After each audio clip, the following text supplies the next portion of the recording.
पपीता एक स्वादिष्ट और पौष्टिक फल है जो विटामिन ए, सी और ई, फाइबर और एंटीऑक्सीडेंट से भरपूर होता है। हालांकि कुछ खाद्य पदार्थ हैं जिन्हें पपीता खाने के बाद नहीं खाना चाहिए। पपीता खाने के बाद इन खाद्य पदार्थों से बचें। दूध और डेयरी उत्पाद। पपीता में पपेन नामक एक एंजाइम होता है जो दूध और डेयरी उत्पादों को पचाने में मुश्किल बना सकता है। इससे पेट में ऐंठन, दस्त और अन्य पाचन समस्याएं हो सकती हैं। चिकन और मांस। पपीता में पपेन भी होता है जो प्रोटीन को तोड़ने में मदद करता है। हालांकि अगर आप पपीता खाने के बाद चिकन या मांस खाते हैं तो पपेन प्रोटीन को बहुत जल्दी तोड़ सकता है, जिससे पाचन समस्याएं हो सकती हैं। अंडे। पपीता में पपेन अंडे की प्रोटीन को भी तोड़ सकता है, जिससे पाचन समस्याएं हो सकती हैं। दही। दही में प्रोटीन और कैल्शियम होता है जो पपीता में पपेन के साथ प्रतिक्रिया कर सकता है। इससे पेट में ऐंठन, दस्त और अन्य पाचन समस्याएं हो सकती हैं।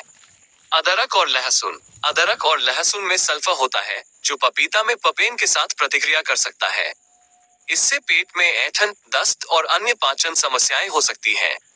इन खाद्य पदार्थों को पपीता खाने के कम से कम 30 मिनट बाद खाना चाहिए। फल और सब्जियां। पपीता खाने के बाद फल और सब्जियां खा सकते हैं, लेकिन इनमें से कुछ को पपीता खाने के कम से कम 30 मिनट बाद खाना चाहिए। इनमें खट्टे फल जैसे संतरे, नींबू और अंगूर और कुछ पत्तेदार सब्जियां जैसे पालक और ब्रोकोली शामिल है। साबुत अनाज। पपीता खाने के बाद साबुत अनाज खा सकते हैं, लेकिन इनमें से कुछ को पपीता खाने के कम से कम 30 मिनट बाद खाना चाहिए। इनमें ओट्स, ब्राउन राइस और बाजरा शामिल है। प्रोटीन। पपीता खाने के बाद प्रोटीन खा सकते हैं, लेकिन इनमें से कुछ को पपीता खाने के कम से कम 30 मिनट बाद खाना चाहिए। इनमें मछली, अंडे और नट्स शामिल हैं। पपीता खाने के बाद इन खाद्य पदार्थों को खाना सुरक्षित है। फलों का रस। पपीता खाने के बाद फलों का रस पीना सुरक्षित है। मीठा। पपीता खाने के बाद मीठा खाना सुरक्षित है। स्नैक्स। पपीता खाने के बाद स्नैक्स खाना सुरक्षित है। कुल मिलाकर पपीता एक स्वस्थ फल है, लेकिन कुछ खाद्य पदार्थ हैं जिन्हें पपीता खाने के बाद नहीं खाना चाहिए।